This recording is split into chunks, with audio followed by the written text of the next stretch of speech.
Hello guys, welcome to my YouTube channel. आज इस video में हम लोग पढ़ेंगे निबोस आईजीसी के एलिमेंट 3.5 के बारे में, जो कि है द मैनेजमेंट ऑफ चेंज। इस लेसन में, इस एलिमेंट में 3.5 में हम लोग पढ़ेंगे कि वर्क प्लेस पे जो अलग अलग चेंजेज होते हैं, जो शॉर्ट टर्म वर्क होते हैं, रिनोवेशन वर्क होते हैं, उसको जो है कि हम लोग कैसे मैनेज कर सकते हैं। उस वर्क में कौन कौन से हजार्ड्स होते हैं, उसमें कौन कौन से रिस्क होते हैं, और उस रिस्क को जो है कि कैसे, जो रिस्क से प्रभाव पड़ने वाला है, जो उसका इम्पैक्ट है, उसको हम लोग जो है कि कैसे कम कर सकते हैं, इसके बारे में जो है कि हम लोग जानेंगे। तो चलिए गाइस, वीडियो को शुरू करते हैं। मेरा नाम है Shatrughan Kushwaha, I am HSC trainer. और सबसे पहले हम लोग जानते हैं द मैनेजमेंट ऑफ चेंज के बारे में। तो देखिए, दिया हुआ है कि workplace experience changes routinely, work changes में be due to the construction work often refer to as a temporary work. बोल रहा है कि जो भी चेंजेज होते हैं, जो कंस्ट्रक्शन वर्क की वजह से होते हैं, उसको जो है कि हम लोग टेम्पोररी वर्क बोलते हैं, या फिर जो है कि अस्थायी वर्क बोलते हैं।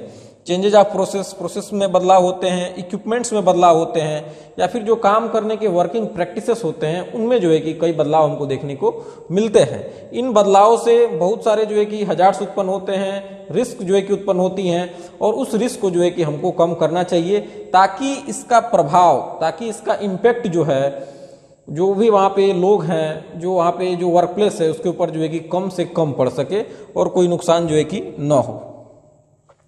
तो चलिए आगे चलते हैं और आगे हम लोग देखेंगे द इम्पैक्ट ऑफ चेंज। तो देखिए, दिया हुआ है changes include changes to work process, equipment practices and construction work, temporary works. Temporary works include short term building projects, building maintenance, renovation work, demolition work और एक्सकावेशन। बोल रहा है कि ये कुछ जो है कि टेम्पोररी वर्क्स हैं, जो कि हमको कंस्ट्रक्शन साइट पे या फिर जो है कि वर्क प्लेस पे देखने को मिलते हैं। जैसे शॉर्ट टर्म बिल्डिंग प्रोजेक्ट्स हो गए, या फिर बिल्डिंग का मेंटेनेंस प्रोजेक्ट हो गया, या फिर रिनोवेशन का काम हो गया, या फिर डिमोलेशन का, या फिर एक्सकावेशन का काम हो गया। तो ये जो है कि एक तरह के क्या है, शॉर्ट टर्म वर्क हैं, या फिर जो है कि एक टेम्पोररी वर्क है। आगे देखिए, दिया हुआ है the hazards of temporary works can present a risk to the workers and other affected by the temporary works. बोल रहा है कि जो भी हजार्ड्स है, क्लियर है, जो भी टेम्पोररी वर्क्स के हजार्ड्स हैं, तो जो भी वर्कर वहां पे काम कर रहे हैं, उनको जो है कि क्या कर सकता है, उनके लिए एक रिस्क प्रस्तुत कर सकता है। जो भी वर्कर उस टेम्पोररी वर्क से क्या हो सकते हैं, जो भी उससे प्रभावित होने वाले हैं, उनके लिए जो है कि एक रिस्क जो है कि प्रेजेंट कर सकता है। दीज वर्कर्स में भी contractor working for an external employer engage to undertake the work. बोल रहा है कि ये जो वर्कर हैं, हो सकता है कि कॉन्ट्रैक्टर के वर्कर हों, जो कि एक्सटर्नल एम्प्लॉयर द्वारा जो है कि क्या किए गए हैं, किसी खास काम को करने के लिए जो है कि इंगेज किए गए हैं, हायर किए गए हैं, या फिर जो है कि शामिल किए गए हैं। Very importantly, the hazard of temporary works can also present risk to other who are working in the workplace when the work is underway, and those who might be visiting or passing through by the work area। बोल रहा है कि यह बहुत ही महत्वपूर्ण है जानना कि जो भी टेम्पोररी वर्क्स है, वो टेम्पोररी वर्क सिर्फ अपने जो लोग उसमें शामिल हैं, सिर्फ उन्हीं के लिए जो है कि रिस्क पैदा नहीं करता है, बल्कि जो भी उस वर्क प्लेस पे कोई अन्य भी काम कर रहा है, जरूरी नहीं है कि वो टेम्पोररी वर्क में शामिल हो, या फिर जो छोटा मोटा टेम्पोररी वर्क्स हो रहा है, रिनोवेशन का वर्क हो रहा है, उसमें शामिल हो सकता है कि वो कुछ और काम कर रहा हो, वो भी जो है कि इसके वजह से प्रभावित हो सकता है। ये जो है कि उसके लिए भी रिस्क प्रस्तुत कर सकता है। या फिर कोई व्यक्ति वहां से विजिट कर रहा हो, उस साइट से जा रहा हो जहाँ पे टेम्पोररी वर्क हो रहा है, उसको भी जो है कि ये प्रभावित कर सकते हैं। जैसे कि हम लोग नॉर्मल बेसिस पे देखें, जैसे मान के चलिए कि यहाँ पे दिया हुआ है कि एक्सकावेशन, इसको भी जो है कि एक टेम्पोररी वर्क में शामिल किया गया है। अब आप देखते होंगे रोड के किनारे जो है कि पानी की पाइपलाइन बिछाने के लिए अभी गांव में बहुत सारा नल जन योजना के तहत जो है क्या किया गया, एक्सकावेशन किया गया रहता है। एक्सकावेशन करने वाले एक्सकावेशन कर लेते हैं, पाइप्स को डाल देते हैं, और बारिश के दिनों में आप देखते होंगे उसमें जो भी 4 व्हीलर या 2 व्हीलर किसी का जो है कि व्हील जो होता है, वो उसमें जाके फंस जाता है। यानी कि ऐसा नहीं है कि जिसने उस टेम्पोररी वर्क को किया सिर्फ वो उसी को नुकसान पहुंचा सकता है, या फिर सिर्फ उसी को जो है कि प्रभावित कर सकता है। वो और लोग भी जो उधर से गुजर रहे हैं, जो यहाँ पे कोई और काम कर रहे हैं, उनको भी जो है कि क्या कर सकता है, वो प्रभावित कर सकता है। तो इसीलिए जो है कि हम लोग ये पढ़ रहे हैं, क्योंकि टेम्पोररी वर्क्स जो है कि वर्क प्लेस पे कई सारे लोगों के लिए या फिर अन्य लोगों के लिए भी जो है क्या कर सकता है, हजार्ड प्रस्तुत कर सकता है। आगे हम लोग देखेंगे कि जो भी चेंजेज हो रहे हैं वर्क प्लेस पे, उसके प्रभाव को, चेंज जब हो रहा है, परिवर्तन हो रहा है, तो उसके प्रभाव को जो है कि हम लोग कैसे क्या कर सकते हैं, कम कर सकते हैं, ताकि उसका आम जन पे या फिर जो वर्कर वहां पे काम कर रहे हैं उनके ऊपर कम से कम प्रभाव हो, और जो है कि नुकसान कम से कम हो। तो देखिए दिया हुआ है की management principle the control measure for MOC. Clear है? एमओसी के लिए, मैनेजमेंट ऑफ चेंज के लिए जो है कि कंट्रोल मेजर्स दिए गए हैं कुछ। तो सबसे पहले देखिए दिया हुआ है risk assessment of the work itself and it's impact on the work place. बोल रहा है कि आपको क्या करना चाहिए कि सबसे पहले एक रिस्क असेसमेंट बनाना चाहिए जो भी काम हो रहा है उसके लिए, और जो भी वर्क प्लेस पे उसका प्रभाव पड़ेगा उसके लिए। क्लियर है ना?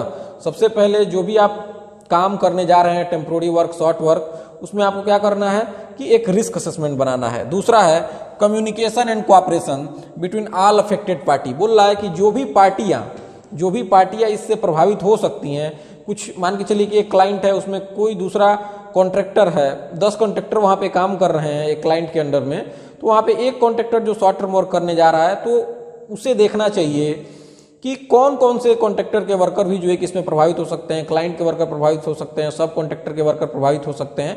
उन सभी को प्रॉपरली कम्युनिकेट किया जाना चाहिए और उन सभी से जो है कि कोऑपरेट करके काम को जो है कि करना चाहिए। जैसे कि अभी कुछ दिनों पहले आप लोगों ने देखा होगा कि इंडिया में ट्विन टावर को जो है कि गिराया गया, तो आपने देखे थे कि कितनी अरेंजमेंट्स वहां पे की गई थी, प्रॉपरली कम्युनिकेशन, कोऑपरेशन। जो लोग मान के चलिए कि ट्विन टावर को वहां पे गिराया जाना था, तो आसपास के घरों में जो लोग रह रहे थे उनसे भी मकान खाली करने को बोला गया था। अब उनसे कोऑपरेशन ली गई थी कि हाँ ये मकान जो है कि गिराना है, तो आपको जो है क्या करना है, ये मकान जो है कि खाली करना होगा। उनको प्रॉपरली कम्युनिकेट भी किया गया होगा। अगर सोचिए किसी को कम्युनिकेट न किया गया होगा तो उसे एग्जैक्ट डेट नहीं मालूम होगा कि हाँ ये कब गिराना है। उसी तरह से जो भी आप टेम्पोररी वर्क कर रहे हैं, शॉर्ट टर्म वर्क कर रहे हैं, उसमें आपको क्या करना है कि प्रॉपरली कम्युनिकेशन करना है। ठीक है? कम्युनिकेशन गैप नहीं होना चाहिए। पहला है रिस्क असेसमेंट, दूसरा है कम्युनिकेशन एंड कोऑपरेशन, तीसरा है कंपेटेंस ऑफ वर्कर्स एंड मैनेजर्स। बोल रहा है कि जो भी वर्कर्स, मैनेजर्स इसमें शामिल हो रहे हैं, यहाँ तक कि जो भी सुपरवाइजर शामिल हो रहे हैं, उसमें जो है कि क्या होने चाहिए, सभी कंपिटेंट होने चाहिए। उनके पास उस काम को करने के लिए sufficient knowledge, ability, training, experience और स्किल होने चाहिए। जैसे कि अभी ट्विन टावर को जब गिराया गया तो विदेशों से भी, इंडिया के बाहर से भी कई सारे जो है कि इंजीनियर्स बुलाए गए थे।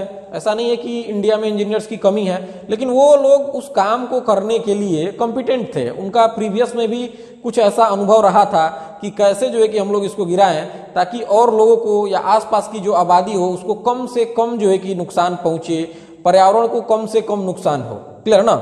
तो इसीलिए जो भी शॉर्ट टर्म वर्क कर रहे हैं, टेम्पोररी वर्क कर रहे हैं, उनमें क्या होने चाहिए, जो भी मैनेजर्स हैं, वर्कर हैं, यानी कि पूरी की पूरी टीम जो है कि क्या होनी चाहिए, कॉम्पिटेंट होनी चाहिए।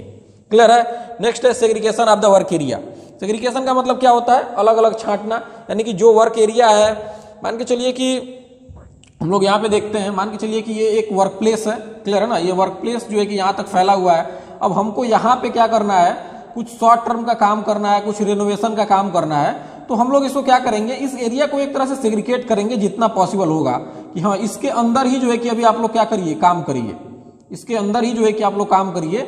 बाहर जो और वर्कर काम कर रहे हैं इधर के एरिया में, वो लोग जो है कि क्या हो, इससे प्रभावित ना हो, इसको जो है कि हम लोग क्या करेंगे, सेग्रीगेट करेंगे।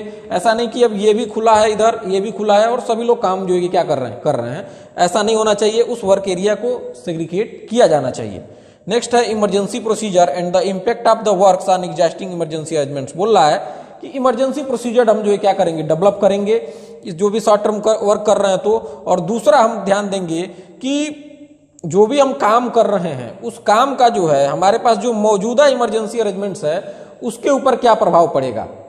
कई बार आप देखते होंगे शटडाउन्स वगैरह में क्या होते हैं कि बार बार अलार्म्स वगैरह जो बज रहे होते हैं उसको कई जगह जो है कि बंद कर दिए जाते हैं। ठीक है? तो उसी तरह से बोल रहा है कि जो भी काम हो रहा है, जो शॉर्ट टर्म वर्क हो रहा है, उसका जो मौजूदा इमरजेंसी अरेंजमेंट्स है, जो मौजूदा आपातकालीन के लिए जो अरेंजमेंट्स किए गए हैं, उसके ऊपर क्या प्रभाव पड़ रहा है, आपको ये भी जो है क्या करना होगा, देखना होगा। नेक्स्ट है welfare provision for all workers. Welfare provision जो है कि सभी वर्करों के लिए होना चाहिए, जो भी वर्कर्स उसमें शामिल हैं। क्लियर है ना? जो भी ड्रिंकिंग वाटर की फैसिलिटी है, चेंजिंग रूम्स की फैसिलिटी है, फूड्स की फैसिलिटी है, और भी बहुत सारे वेलफेयर फैसिलिटी में आते हैं। तो वेलफेयर फैसिलिटी की प्रोविजन जो है कि सभी वर्कर्स हैं उनको लिए जो है कि किया जाना चाहिए। नेक्स्ट है रिव्यू। रिव्यू का मतलब होता है समीक्षा करना, यानी कि आपने ये सारा कंट्रोल मेजर जब लगा दिया तो उसके बाद से आप देखेंगे कि ये उस रिस्क को कम करने में, जो चेंज है उसके इम्पैक्ट को कम करने में जो है कि ये मददगार साबित हो रहा है कि नहीं हो रहा है। अगर नहीं हो रहा है तो फिर हम जो है कि इसमें क्या करेंगे, कुछ बदलाव करेंगे और इसको कम करने का जो द इम्पैक्ट ऑफ चेंज है, या फिर जो चेंज का, जो परिवर्तन का जो प्रभाव है उसको कम करने का जो है कि हम लोग प्रयास करेंगे। इस लेसन में हम लोग को मुख्य रूप से यही जानना है कि वर्क प्लेस पे जो भी रूटीनली चेंजेज होते हैं, जो बदलाव होते हैं, उसके प्रभाव को हम लोग कैसे कम कर सकते हैं। क्लियर है? तो सबसे पहले हम लोगों ने जाना कि क्या क्या चेंजेस थे, अभी हम लोगों ने जाना कि इसको कैसे जो है कि हम लोग कम कर सकते हैं। क्लियर है?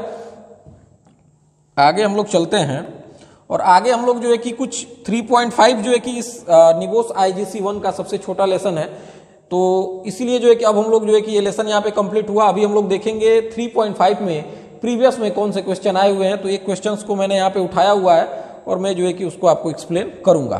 तो देखिए दिया हुआ है considering the impact and management of change. Clear है?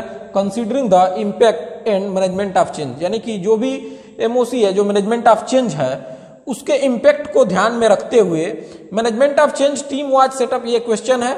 Management of change team was setup by the secure national MT। एक सिक्योर नेशनल MT जो है कि क्या है, एक जो है कि ऑर्गेनाइजेशन है। इस ऑर्गेनाइजेशन में जो है कि क्या किया गया है, एक मैनेजमेंट ऑफ चेंज टीम की जो है कि गठित की गई है, एक टीम जो है क्या की गई है, बनाई गई है सिक्योर नेशनल के द्वारा। अब आपसे क्वेश्चन यहाँ पे ये पूछ रहा है, जब आप सिनेरियो पढ़ेंगे तो थोड़ा समझ में आएगा। यहाँ पे क्या किया गया है कि एक टीम बनाई गई है मैनेजमेंट ऑफ चेंज की। अब क्वेश्चन यहाँ पे देखिए क्या पूछा जा रहा है, explain why the competence of this team is important in the management of change. बोल रहा है कि आपको एक्सप्लेन करना है, आपको जो है कि क्या करना है, एक्सप्लेन करना है कि मैनेजमेंट ऑफ चेंज की जो टीम है उसका कंपिटेंट होना जो है कि क्यों जरूरी है। क्लियर है? जो मैनेजमेंट ऑफ चेंज की जो टीम है उसका कंपिटेंस होना जो है कि क्यों इंपॉर्टेंट है। क्लियर है ना? क्वेश्चन आपसे यही पूछ रहा है कि मैनेजमेंट ऑफ चेंज के लिए जो टीम गठित की गई है उसका कंपिटेंट होना क्यों जरूरी है। तो अब आप यहाँ पे बता सकते हैं कि काम जो है कि मैनेजमेंट ऑफ चेंज वाला जो है कि बहुत ही रिस्की है। आप यही बता सकते हैं कि रिस्क से भरा हुआ है और शॉर्ट टर्म जो है कि प्रोजेक्ट्स होते हैं, जिसमें जो है कि बहुत बारीकियों को ध्यान में रखते हुए जो है कि काम करना होता है। अभी ये सारे क्वेश्चंस जो है कि यहाँ पे आपको कुछ सिनारियों से देखते हुए भी आप जो है कि क्या करेंगे, आंसर को अपने रखेंगे। क्लियर है ना? उसके बाद से देखिए दिया हुआ है दूसरा question, based on the scenario only what types of change require management of change control. बोल रहा है कि केवल सिनारियो के आधार पे आपको बताना है कि किस तरह के चेंजेस के वजह से, किस तरह के जो चेंजेज हो रहे हैं, what types of changes require management of change control. बोल रहा है कि किस टाइप के चेंजेज की वजह से मैनेजमेंट ऑफ चेंज कंट्रोल की आवश्यकता जो है कि है। तो अब आप उस सिनारियो को पढ़ेंगे तो उसमें आप देखेंगे कि बहुत सारे वर्क प्लेस पे वहां पे चेंजेज हुए हैं। उसी चेंजेज को आपको सेग्रीगेट कर करके, उसी चेंजेज को आपको छांट छांट करके इसमें क्या करना है, लिखना है। उसी चेंजेज को जो है कि बताने हैं, यानी कि उनके प्रोसेस में चेंज हुआ है, वर्क प्लेस चेंजेज हुए हैं, कुछ लेआउट्स के चेंजेज हुए हैं और भी बहुत सारे चेंजेज रहेंगे, ऑर्गेनाइजेशन में क्या चेंजेज हुई हैं, तो उनको जो है कि आपको क्या करना है, लिखना है। उसी के थ्रू, उसके ही उसको लिखते हुए आपको मैनेजमेंट ऑफ चेंज कंट्रोल को जो है कि आप क्या करेंगे, यहाँ पे एक्सप्लेन करेंगे। आप बताएंगे कि कौन कौन से ऐसे चेंजेस जो है कि हुए हैं जिसको कंट्रोल करने के लिए, जिसको नियंत्रण करने के लिए हमको मैनेजमेंट ऑफ चेंज कंट्रोल जो है कि क्या चाहिए। क्लियर है? तो आई थिंक ये आपको समझ में आया होगा। अगर आपका निबोस IGC से संबंधित कोई भी जो है कि प्रश्न हो तो आप जो है कि इस नंबर पे हम लोगों से पूछ सकते हैं, या फिर निबोस IGC से संबंधित आपका कोई भी क्वेश्चन हो, आपको नोट्स चाहिए तो वो भी आपको जो है कि फ्री ऑफ कॉस्ट जो है कि प्रदान की जाएगी। हम लोग निबोस IGC के डायरेक्ट लर्निंग पार्टनर नहीं हैं, लेकिन आपको निबोस IGC प्रिपरेशन में जो है कि हम लोग मदद कर सकते हैं। तो चलिए गाइज, मिलते हैं हम लोग नेक्स्ट वीडियो में। जय हिंद, जय भारत।